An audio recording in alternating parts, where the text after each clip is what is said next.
अगली खबर की तरफ चलते हैं। मिडिल ईस्ट की जंग का असर पूरी दुनिया पर आर्थिक दबाव के तौर पर सामने आ रहा है।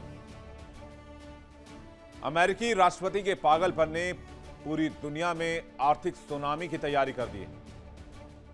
कई देश आर्थिक मंदी की चपेट में आ सकते हैं। मिडिल ईस्ट में कई फैक्ट्रियां ठप हो चुकी हैं। तेल और गैस की सप्लाई रुकी हुई है और एक्सपर्ट्स कह रहे हैं कि यह आर्थिक संकट आर्थिक सुनामी में तब्दील हो सकती है। 28 फरवरी 2026 को शुरू हुई जंग एशिया प्रशांत इलाके पर उम्मीद से कहीं ज्यादा और तेजी से असर डाल रहा है। शुरुआत में लगा था कि तेल और गैस की कमी का असर धीरे धीरे दिखेगा, लेकिन हकीकत इससे ज्यादा बुरी है। कई देशों की अर्थव्यवस्था और आम जिंदगी को अचानक बहुत बड़ा झटका लगा है। कई विशेषज्ञ इसे कोविड जैसे संकट से तौल रहे हैं, तुलना कर रहे हैं और यहां भी कहा जा रहा है कि अगर ये हालात ऐसे ही बने रहे तो कोविड से विकट हालात हो सकते हैं। शांति वार्ता करने की कोशिश की जा रही है। अब दोनों देशों में जंग थमेगी या नहीं थमेगी, इसके तो आसार बहुत दूर तक नजर नहीं आते, लेकिन यह मानकर चलिए कि अगर जल्द ही समझौता नहीं हुआ तो पूरी दुनिया पर इसके जो इंपैक्ट होंगे वो बहुत ज्यादा डराने वाले होंगे। आने वाले महीनों में पब्लिक ट्रांसपोर्ट पर बहुत बड़ा इंपैक्ट हो सकता है। उड़ानें रद्द होने लगेंगी, खाने पीने की चीजों के दाम बढ़ने लगेंगे, फैक्ट्रियों के बंद होने की नौबत आने लगेगी, सामान की सप्लाई में देरी होने लगेगी, बाजार में रोजमर्रा की चीजों की कमी दिखने लगेगी। यह सब कुछ होगा तेल सप्लाई पर ब्रेक लगाने की वजह से। इसलिए मैंने आपसे कहा था कि अगर ईरान ने होर्मुज को खोल दिया था तो अमेरिका को भी अपना ब्लॉकेड हटा लेना चाहिए था, जिससे कि 5 दिन ही सही, 10 दिन ही सही, कम से कम वो देश अपने लिए तेल गैस तो जुटा लेते जो इस प्रॉब्लम से सबसे ज्यादा सफर कर रहे हैं, जूझ रहे हैं। क्योंकि अमेरिका ईरान जंग का सबसे बड़ा असर तेल और गैस की सप्लाई पर दिख रहा है। ईरान जंग की वजह से एशिया में आर्थिक सुनामी की स्थिति दिख रही है। पाकिस्तान, श्रीलंका समेत कई देशों में भयंकर दिक्कतें शुरू हो गई हैं। होर्मुज को लेकर ईरान और अमेरिका में तनाव है। जंग में टकराव की वजह से कच्चे तेल की सप्लाई ठप हो गई है। और इन सब को अंजाम देने वाला कौन? इन सब के लिए जिम्मेदार कौन? ठीक एक व्यक्ति, अमेरिका का राष्ट्रपति डोनाल्ड ट्रंप, जो खुद को शांति का ठेकेदार कहता है। वो कहता है वो डील करवाता है, वो नोबेल प्राइज का सबसे बड़ा हकदार है। लेकिन आज उसी व्यक्ति की वजह से पूरी दुनिया महंगाई की चपेट में, आर्थिक मंदी की चपेट में आ रही है। इकोनॉमिक क्राइसिस कई दुनिया के कई देशों में दिखने लगी है। दुनिया में तबाही और आर्थिक क्राइसिस लाने वाली तबाही किंग भी कहा जाए अगर डोनाल्ड ट्रंप को, तो इसमें कोई दो राय नहीं है और ना ही कोई बुराई है। क्योंकि आज जो दुनिया की स्थिति है उसके पीछे सिर्फ और सिर्फ एक व्यक्ति है, वो है डोनाल्ड ट्रंप। स्थिति क्या है पूरी दुनिया की अगर आकलन करें, ताजा हालातों की माने तो आने वाले समय में स्थिति बिगड़ सकती है। मिडिल ईस्ट के रास्तों से व्यापार कुछ और हफ्तों तक बाधित रहा तो कई देशों में हालात खराब हो जाएंगे। इन देशों में अनार्की फैल सकती है, मंदी आ सकती है, कई कंपनियां दिवालिया होने की कगार पर होंगी, सरकारें महंगाई को काबू में रखने के लिए भारी भरकम कर्ज ले रही होंगी। संयुक्त राष्ट्र के अनुमान के मुताबिक इस साल के अंत तक एशिया में लाखों लोग गरीबी में धकेले जा सकते हैं। अंतर्राष्ट्रीय मुद्रा कोष IMF के मुताबिक दुनिया की अर्थव्यवस्था लगभग हर जगह स्लो डाउन होने लग गई है, क्योंकि दुनिया की करीब 20% ऑयल सप्लाई बाजार से बाहर हो गई है। मिडिल ईस्ट से आने वाला तेल गैस रुका हुआ है और पूरे एशिया की सप्लाई चेन हिल गई है। एशिया प्रशांत पर सबसे ज्यादा असर हुआ है, इसलिए क्योंकि एक क्षेत्र मिडिल ईस्ट के तेल और गैस पर सबसे ज्यादा डिपेंडेंट है। यहां की अर्थव्यवस्था आपस में जुड़ी हुई है और पहले से ही ऊर्जा की मांग ज्यादा थी, जहां सप्लाई कम पड़ती जा रही है। यहां तक अगर होर्मुज की समस्या कल ही ठीक भी हो जाए तो तेल और गैस की सप्लाई को पहले जैसे स्तर पर आने में कई महीने लग सकते हैं। जंग से एशिया के कई देश ज्यादा दबाव में हैं। ट्रांसपोर्ट सेक्टर सप्लाई चेन संकट से जूझ रहा है। किसान लागत निर्यात संकट भी बढ़ रहा है। टूरिज्म गिरने से होटल मालिक परेशान हो रहे हैं। मैन्युफैक्चरिंग सेक्टर में ऑर्डर उत्पादन में गिरावट है। जंग के कारण कई सेक्टर में रोजगार की दिक्कत भी शुरू हो चुकी है।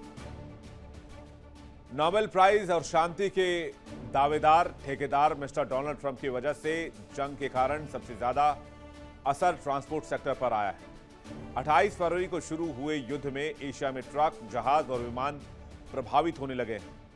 मार्च में दुनिया भर में 92,000 से ज्यादा फ्लाइट्स कैंसिल हुई, जो पहले के मुकाबले दोगुनी है और इसका सबसे ज्यादा असर एशिया प्रशांत में दिखा है। मिडिल ईस्ट के रास्ते उड़ान भरने वाली एयरलाइंस ने दुबई जैसे बड़े हब के लिए उड़ानें तुरंत रोक दी हैं। जेट फ्यूल की कीमत लगभग दोगुनी हो गई है और सप्लाई भी खतरे में पड़ गई है। Qantas, Air New Zealand, Lion Air, VietJet, Air Asia, Air India और कैथे पैसिफिक जैसी कई कंपनियों ने सेवाएं घटाई हैं। मलेशिया की बाटिक एयर ने तो 35% उड़ानों को कम कर दिया है ताकि वो खुद को दिवालिया होने से बचा सके। खबरों की माने तो एशिया प्रशांत में हवाई ट्रैफिक 1/3 तक गिर चुका है। छोटी एयरलाइंस हर हफ्ते करोड़ों का नुकसान झेल रही हैं और कई बंद होने की कगार पर हैं। यहां तक कि कोविड के समय में भी इतनी अनिश्चितता नहीं थी जितनी अब है। इसका असर दूर दराज इलाकों पर भी पड़ा है, जहां पहुंचना मुश्किल हो गया है। ट्रैवल एजेंसी, होटल, रेस्टोरेंट का कारोबार अचानक गिर रहा है। श्रीलंका में एक होटल मालिक ने बताया कि टिकट के दाम 3 गुना तक हो गए हैं और होटल की बुकिंग 80 से 90% तक गिर गई है। कच्चे माल की किल्लत, फैक्ट्रियों पर ताला लगने के हालात आ रहे हैं। ईरान जंग की वजह से फैक्ट्रियों पर संकट गहरा गया है। कच्चे माल के लिए कंपनियां मिडिल ईस्ट पर डिपेंड करती हैं। फैक्ट्रियों के पास कच्चे माल का भंडार खत्म हो रहा है। इंडोनेशिया के कई कंपनियों में उत्पादन कम है। गैस और सल्फर की कमी से उत्पादन में कमी आई है। बांग्लादेश का गारमेंट सेक्टर बुरी तरीके से प्रभावित हो रहा है। फैक्ट्रियों के लिए काम चलाना मुश्किल हो पा रहा है। जंग की वजह से सेमीकंडक्टर इंडस्ट्री बुरी तरीके से प्रभावित हुई है। जंग की वजह से कतर में हीलियम उत्पादन रोक दिया गया है। हीलियम का उपयोग चिप बनाने के लिए बहुत इंपॉर्टेंट है और अगर चिप नहीं तो सेमीकंडक्टर नहीं, सेमीकंडक्टर नहीं तो आज की दुनिया को कल्पना कर पाना भी बहुत मुश्किल है, या यूं कहिए नामुमकिन है। जंग के बीच विशेषज्ञ ये भी बताते हैं कि ये डोमिनो इफेक्ट है जो 8 की सर्कल में चलता है। अगर ये शुरू हुआ तो ये बहुत तेजी से फैलेगा और एक तरह से ये फैलना शुरू हो चुका है। यहां सिर्फ एक समस्या नहीं है, यहां समस्या यह है कि एक समस्या यहां दूसरी समस्या को जन्म दे रही है। संयुक्त राष्ट्र के मुताबिक एशिया प्रशांत में करीब 88 लाख लोग गरीबी में जा सकते हैं, जिनमें से लगभग 50 लाख सिर्फ ईरान में होंगे। ऐसी स्थिति में लाने वाले हैं सिर्फ एक व्यक्ति, उनका नाम है, बिल्कुल सही, डोनाल्ड ट्रंप। ये बेवजह की जंग जो ईरान पर थोपी गई, इसका असर पूरी दुनिया पर हो रहा है। ट्रंप को आभास हुआ था कि ईरान अमेरिका पर हमला कर सकता है, लेकिन क्या कोई देश आभास के आधार पर अटैक कर सकता है?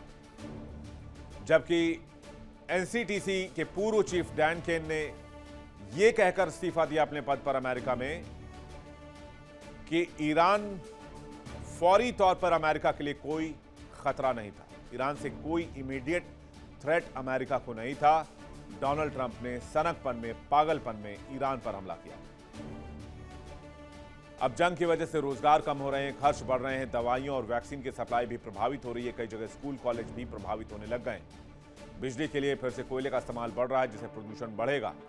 कुल मिलाकर यह संकट बहुत तेजी से फैला और इसे संभालना आसान नहीं।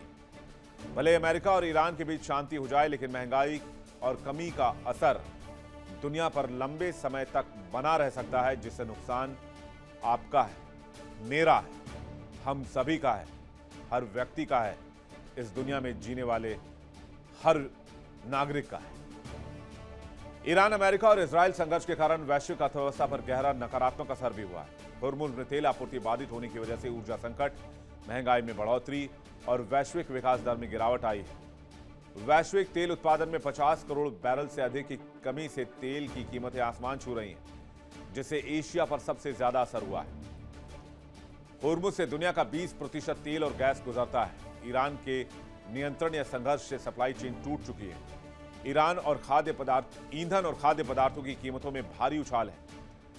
वैश्विक जीडीपी पर भी बहुत गंभीर असर हुआ है। युद्ध की वजह से 2026 में वैश्विक विकास दर घटा है। विकास दर 3.4 रहने का अनुमान था, जिसे घटाकर 3.1 कर दिया गया है। जंग की वजह से कई देशों में मंदी का खतरा बढ़ रहा है, लेकिन कहते हैं आपदा जब आती है तो वो किसी के लिए संकट होती है तो किसी के लिए अवसर दी जाती है, और अवसर है अमेरिकी राष्ट्रपति ट्रंप के लिए। ये वही अमेरिका है जिसने एक समय में ये कहा था कि भारत रूस से तेल खरीद रहा है, रूस को फंड कर रहा है, और यूक्रेन के खून से हिंदुस्तानियों के हाथ रंगे हुए हैं। और आज मैं ये बात कहता हूं कि अमेरिकी राष्ट्रपति डोनाल्ड ट्रंप के हाथ पूरी दुनिया के लोगों के खून, उनके पसीने, उनकी महंगाई, उनकी आर्थिक परेशानी, इन सब की जिम्मेदारियों से रंगे हुए हैं। अमेरिकी राष्ट्रपति ट्रंप ने कैसे फायदा उठाया है इस पूरे 1.5 साल के अपने अमेरिकी राष्ट्रपति के करियर का, आपको ये बताते हैं। इनसाइडर ट्रेडिंग की बात आपने सुनी होगी। कई ट्रेडर्स बड़े ऐलान से ठीक पहले करोड़ों का दांव खेलते हैं। फाइनेंशियल मार्केट के ट्रेड डेटा का विश्लेषण किया गया तो उसमें ट्रंप की बड़ी बयानों और घोषणाओं के समय मिलाया गया तो इसमें एक पैटर्न सामने आया। कई बार उनके बयान आने से कुछ मिनट पहले ही किसी एक फर्म ने बहुत जबरदस्त खरीदारी की शेयर मार्केट में, और जैसे ही 15-20 मिनट के बाद उनका बयान आया और मार्केट में उछाल आया, उसी सो कॉल्ड फर्म ने या फिर व्यक्ति ने या ट्रेडर ने सारा माल बेच दिया। एक्सपर्ट्स का मानना है कि ये इनसाइडर ट्रेडिंग का मामला है और बहुत गंभीर मामला है। यहां तक कि इस मामले को यूके की पार्लियामेंट में भी उठाया गया है। सूचनाएं पहले से लीक हो रही हैं। आम निवेशकों के भरोसे के साथ खिलवाड़ हो रहा है। नोबेल पुरस्कार विजेता अर्थशास्त्री पॉल क्रुगमैन ने पिछले महीने आरोप लगाया था कि ट्रंप के करीबी लोगों ने अंदरूनी जानकारी का फायदा उठाकर क्रूड ऑयल मार्केट में करोड़ों डॉलर का खेल खेल लिया है। ट्रंप के कमाल से कई लोग माला माल हो रहे हैं, खास करके ये वो लोग हैं जो ट्रंप के सर्कल के ही हैं। दिसंबर 2025 में बर्नमस मिक्स नाम से एक नया अकाउंट बनाया गया। 30 दिसंबर से 2 जनवरी के बीच में पैसे लगाए गए। वेनेजुएला के राष्ट्रपति के पद छोड़ने को लेकर पैसे लगाए गए। 3 जनवरी को मादुरो गिरफ्तार हुए और से कमाई हुई 4.36 लाख डॉलर। 28 फरवरी 2026 एक रिपोर्ट में दावा किया गया ईरानी हमले को लेकर। ईरान पर हमले से पहले 6 नए अकाउंट खोले गए। 28 फरवरी तक हमला होने के पक्ष में पैसे लगाए गए। ट्रंप ने हमले की पुष्टि की तो 12 लाख डॉलर कमा लिए। 23 मार्च ट्रंप ने पोस्ट का तेहरान के साथ बातचीत की घोषणा की। ट्रंप की पोस्ट के बाद शेयर बाजार में उछाल आया। 10:48 पर तेल की कीमतों को लेकर भारी ट्रेडिंग हुई।